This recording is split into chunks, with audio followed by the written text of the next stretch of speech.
Hey guys, Garrett from River Valley Rochester here, and we're sitting in a 2019 Yamaha SX 190, and we're just gonna put the key on here quick and walk through the smaller of the three Yamaha Connext screens. So right away we're gonna see, just like everything else, when you fire these up, it's gonna bark at us and tell us low fuel, since this is a brand new boat about to go find its new owner here. So one of the things we're going to jump through right away is go to settings and adjust our brightness so that you guys can actually see what's going on here. And you can see we can back it down to 1%, and you can just about not see it compared to the normal setting, but for the video purposes it's what we want.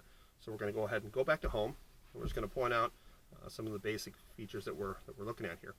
Same as the rest of the series of Connext screens. The outer frame remains primarily the same. It just basically has your fuel gauge, your water temp right now, because we are in what is referred to as float mode. Pretty soon that's going to switch over here, and so then it'll be your depth finder eventually once you're actually running the boat. Here you've got your tachometer, which stays the same, and you've got your voltmeter, which stays the same, and then in the center here we've got obviously our speedometer. At the very bottom we've got a couple of trip options that we can scroll through.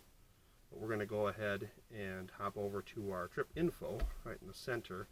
Basically just going to show us some of the same information we're already looking at, but it summarizes some of our fuel economy things, and also engine hours, some different stuff like that, so you can keep track of it.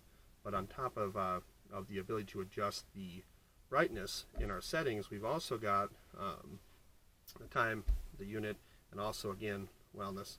Basically tracks your hours to maintenance. In this case, being that this is a 190, you'll notice the depth alarm is dead, basically.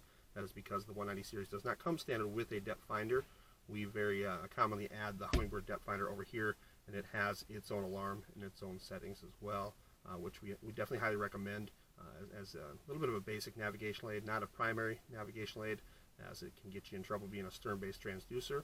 But we still recommend adding one, just so you've got the ability to go lake to lake and not have to be overly concerned with what's underneath you, so long as you use it properly. But I think that wraps up all the different options that we've got here on the Connext screen in the condensed version. So good luck. Let us know if you have any questions.